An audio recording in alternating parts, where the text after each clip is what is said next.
Il existe un jeu auquel tu joues à chaque fois que tu publies. Chaque vidéo, chaque post, chaque idée que tu mets en ligne. Sauf que personne ne t'a jamais donné les règles. Et il y a pire. Ces règles ont changé, en silence, il y a quelques années à peine. La plupart des créateurs jouent encore avec les anciennes. Ils publient plus, ils travaillent plus. Ils accusent l'algorithme. Et ils ont l'impression de pousser un mur. Pendant qu'à côté, quelqu'un avec moins de talent, moins d'efforts et 10 fois moins de vidéos explose en quelques mois. Ce que cette personne a compris n'a rien à voir avec la chance. Et tu vas le comprendre, toi aussi, avant la fin de la vidéo. Parce que les réseaux sociaux ne sont pas difficiles. Ils sont mal compris. Et quand tu auras compris ce que je vais te montrer, tu regarderas plus jamais ta propre chaîne de la même façon. Ça, je te le promets. Et 2 mots, rapides, sur pourquoi je te dis ça. J'ai passé les dernières années à accompagner des chaînes qui aujourd'hui accumulent plus de 12 millions d'abonnés. Et à étudier une seule chose. Comment l'attention se construit, se capte et se transforme en business. Mais honnêtement, on s'en fiche de moi. Ce qui compte, c'est ce que je vais te montrer maintenant. Parce que pour gagner à ce jeu, il faut d'abord voir une chose que presque tout le monde regarde tous les jours sans jamais la remarquer.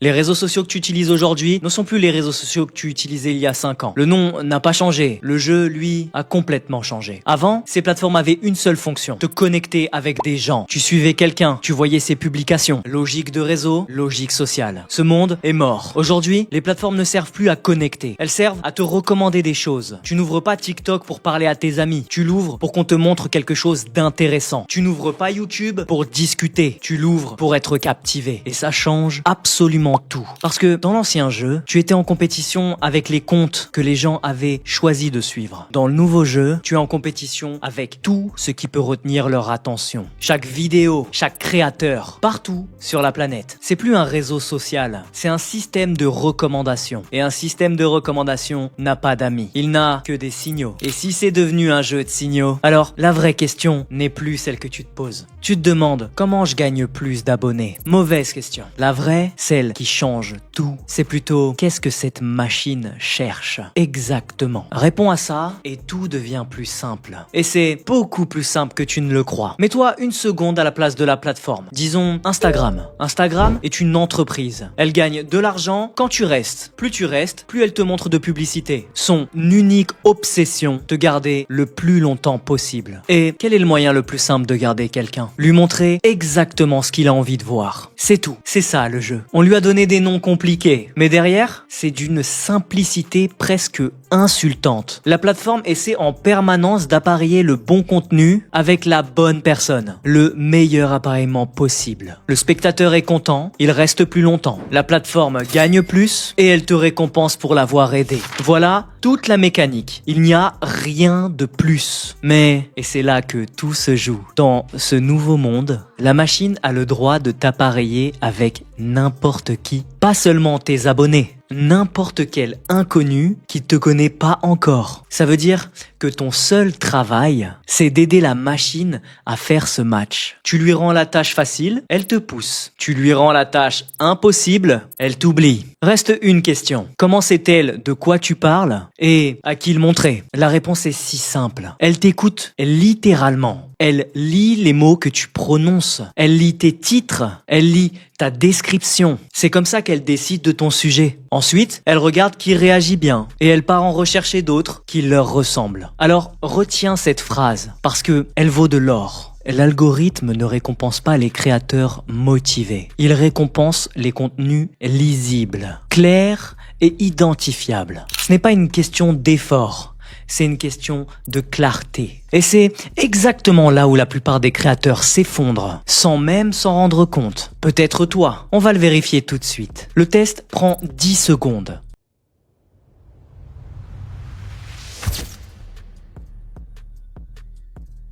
Voici le test. Ouvre ta chaîne. Regarde tes 20 dernières publications. Est-ce qu'elles parlent toutes du même sujet? Visent-elles toutes exactement la même personne? Si la réponse est non, j'ai trouvé ton problème. Parce que la première erreur, celle qui tue plus de chaînes que toutes les autres, la plupart des créateurs sont illisibles. Regarde un compte typique. Lundi, productivité. Mardi, business. Mercredi, une séance de sport. Jeudi, une citation. Vendredi, un vlog. Samedi, un avis sur la crypto. De son point de vue, il crée du contenu. De l'extérieur, ça ressemble à beaucoup de travail. Mais regarde la même chose avec les yeux de la machine. Elle ne comprend rien. Quel est son sujet? À qui le montrer? Dans quelle communauté le tester? Aucune réponse. Alors, elle ne fait rien. Elle ne te punit pas. Elle ne te déteste pas. Elle est simplement incapable de te placer. Et voilà la phrase que je veux que tu retiennes de toute la vidéo. L'algorithme ne peut pas amplifier une identité floue. Relis-la dans ta tête. Elle explique 90% des chaînes qui stagnent. Ton contenu n'est pas mauvais, il est impossible à classer. Tu envoies 6 signaux différents. Et la machine, qui ne sait gérer qu'un seul signal à la fois, abandonne. La solution n'a rien de magique. Elle est presque ennuyeuse tellement elle est simple. Choisis un territoire, un seul, et frappe au même endroit, encore et encore, jusqu'à ce que la machine sache exactement à qui tu appartiens. Un territoire, c'est pas juste un sujet, c'est un espace mental que tu occupes dans la tête des gens. Quand quelqu'un pense à ce sujet, c'est ton visage qui apparaît. Le mien, par exemple, n'est pas la création de contenu, c'est beaucoup plus précis. L'attention, le storytelling, la perception, la psychologie des créateurs qui deviennent impossibles à ignorer. C'est étroit, c'est volontaire. Parce que un territoire étroit, c'est un territoire que la machine comprend du premier coup. Garde cette idée de territoire en tête. On va y revenir. Et elle va tout changer.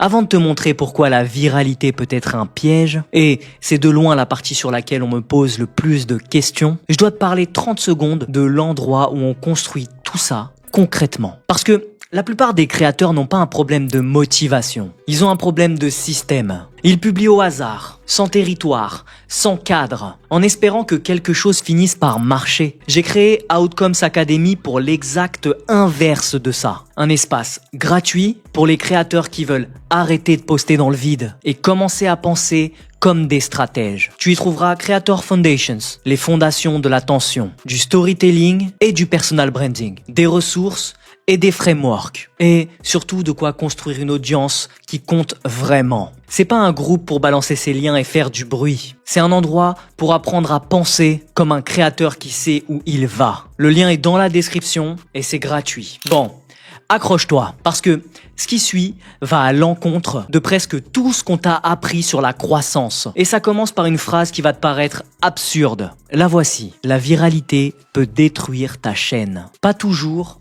mais souvent. Et surtout, quand elle n'est pas alignée. Tout le monde rêve du million de vues. C'est grisant. C'est une décharge de dopamine. Mais voici ce qu'on ne te dit pas. Une vidéo peut faire 1 million de vues et ne rien construire du tout. Et une autre peut faire 10 000 vues et changer ta vie. Comment?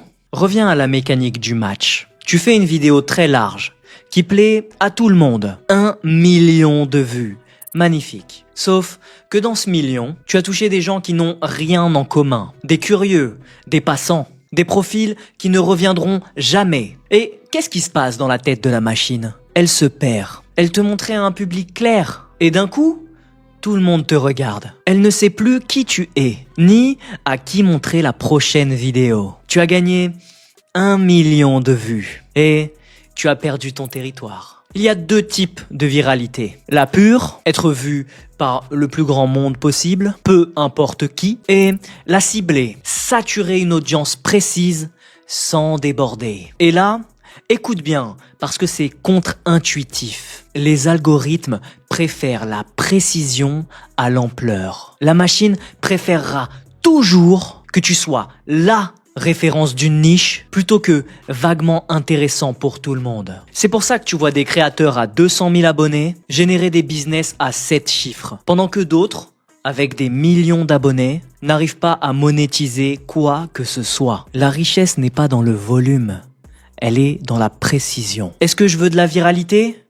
Évidemment, mais je la veux dirigée, pointée sur mon territoire. Le filtre pour chaque idée tient en une question. Est-ce que la personne précise que je veux toucher va trouver ça fascinant? Si non, je ne fais pas la vidéo. Même si elle peut exploser. Surtout si elle peut exploser. Une nuance, parce qu'elle est subtile. Être ciblé ne veut pas dire être étroit sur les sujets. Tu peux parler de choses très larges, tant qu'elles restent alignées. Je peux faire une vidéo sur MrBeast, sujet ultra large, mais si je l'analyse sous l'angle de la rétention et de l'attention, je reste sur mon territoire. Une vidéo sur Inoxtag, large aussi, mais si je décortique sa narration et son identité, je renforce mon monde au lieu de le diluer. En revanche, sauter sur une trend random juste pour les vues, là, je détruis la clarté de ma chaîne. C'est toute la différence entre une porte d'entrée vers son territoire et te perdre dedans. Et ça nous amène au plus grand soulagement de cette vidéo. Parce que je vais te retirer un poids énorme des épaules. Tout de suite. D'ailleurs, si t'es encore là à ce stade de la vidéo, c'est que tu n'es pas comme la plupart des autres. La majorité a déjà scrollé ailleurs. Toi, non. Alors, je vais te donner les choses que je garde d'habitude pour les conversations privées.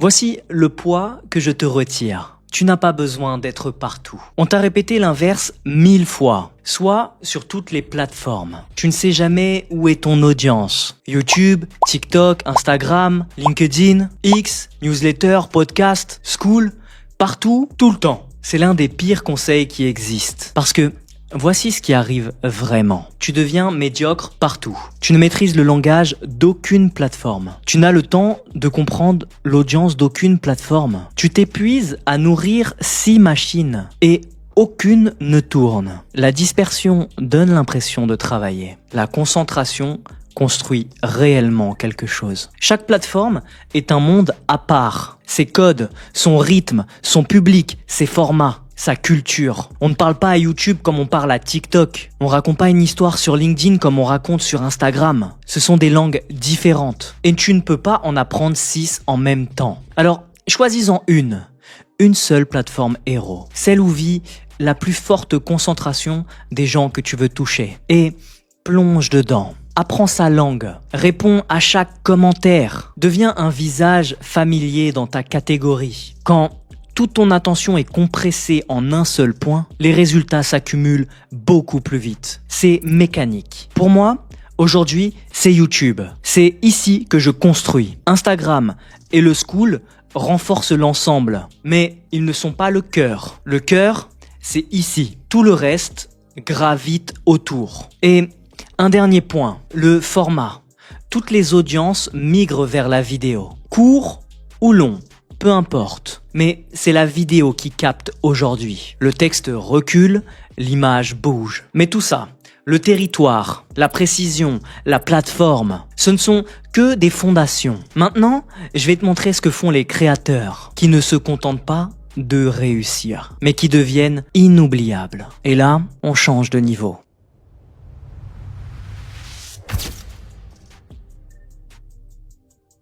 Les meilleurs créateurs ne construisent pas une audience, ils construisent un monde. La différence est énorme. Une audience, ça suit ton contenu, distraitement, entre deux choses. Une communauté, c'est autre chose. Une communauté entre dans ton monde. Elle reconnaît tes codes, elle attend tes vidéos, elle se sent appartenir à quelque chose. Et un monde, ça se construit avec une obsession, la cohérence. Pense aux créateurs qui te marquent vraiment. Tu reconnais leur miniature en une fraction de seconde. Leur façon de parler, leurs phrases reviennent, leurs thèmes reviennent, leur lumière, leur couleur, leur ambiance. Avant même de lire le titre, tu sais que c'est eux. Ce n'est pas un hasard, c'est une architecture. Chaque vidéo qu'ils publient ne part pas de zéro. Elle renforce la même perception. Elle ajoute une brique au même bâtiment, là où la plupart repartent à zéro à chaque fois. Nouveau style, nouveau ton, nouvelle direction. Eux empilent,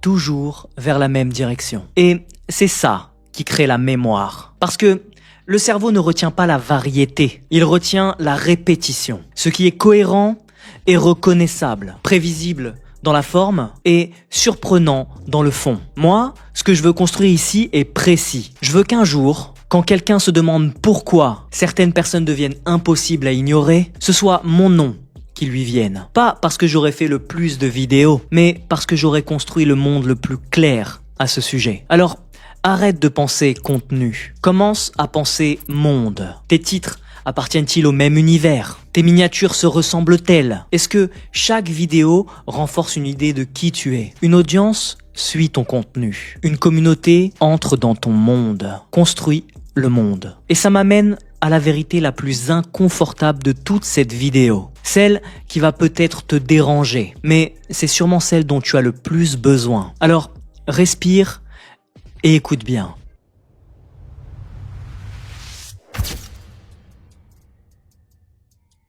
Le contenu ne rapporte pas vraiment au niveau du contenu. Presque tout le monde se lance pour la même raison silencieuse.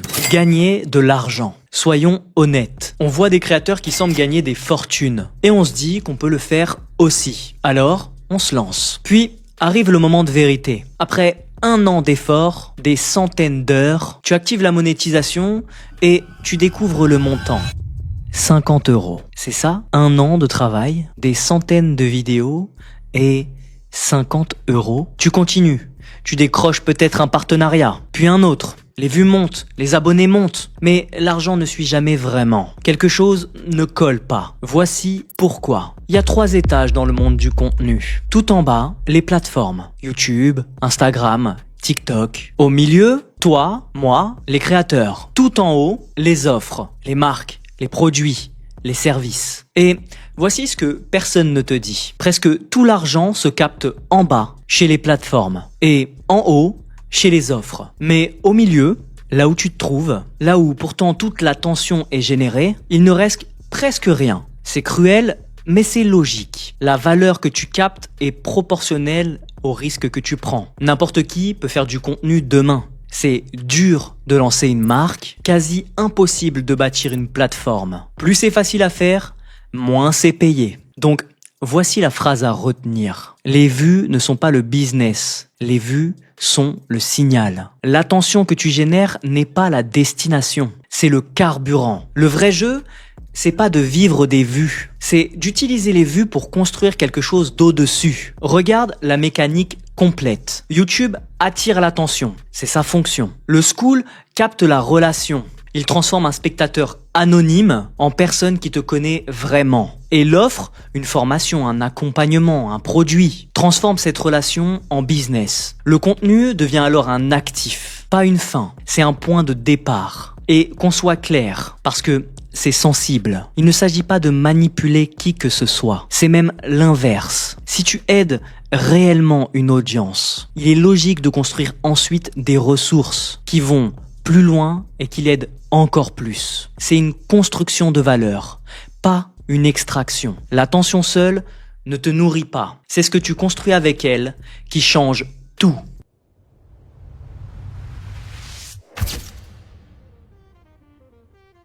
Alors, mettons toutes les pièces ensemble, parce que séparées, elles ne valent rien. Assemblées, elles forment le nouveau jeu. L'ancien jeu te disait « Publie plus, sois partout, fais des vues, plaît à tout le monde ». C'était le jeu social. Il est mort. Le nouveau repose sur 7 choses. La clarté de ton territoire, un seul espace mental que tu occupes. La précision de ton audience, pas tout le monde, une personne. La répétition stratégique, frapper au même endroit, encore et encore. Le storytelling, parce que c'est l'histoire qui retient, pas l'information. La rétention, garder l'attention que tu as captée. Le world building, construire un monde reconnaissable, pas une pile de contenu. Et le passage de l'attention vers une vraie communauté. Transformer le signal en relation. Voilà le nouveau jeu. Et voici la chose la plus contre-intuitive de toute cette vidéo. Les créateurs qui gagnent ne sont pas forcément les plus créatifs, ni les plus talentueux, ni ceux qui travaillent le plus dur. Ce sont ceux qui deviennent le plus lisibles, les plus mémorables, les plus cohérents, les plus utiles pour une audience précise. La créativité, c'est l'entrée. La clarté, c'est ce qui gagne. Il me reste une dernière chose. La plus importante, c'est le moment où tout ce qu'on s'est dit va se refermer. Tu te souviens au tout début? Cette personne qui te dépassait? Moins de talent, moins d'efforts, 10 fois moins de vidéos. Et pourtant, devant toi, voici ce qu'elle avait compris. Elle n'essayait pas de plaire à tout le monde. Elle occupait un territoire. Elle ne courait pas après les vues. Elle n'était pas partout. Elle était impossible à ignorer à un seul endroit. La différence n'a jamais été le talent, ni le travail, ni la chance. Les réseaux sociaux ne sont pas difficiles, ils sont mal compris. Le problème n'a jamais été que l'algorithme est injuste. Le vrai problème, c'est qu'il y a souvent un créateur qui ne sait pas encore vraiment qui il veut toucher, pour quoi il veut être reconnu, quelle transformation il propose, quel monde il construit. Et tant que ces réponses restent floues, aucune plateforme au monde ne pourra te placer. Mais le jour où ton message devient clair, le jour où ton audience devient précise, le jour où ton monde devient reconnaissable, ce jour-là,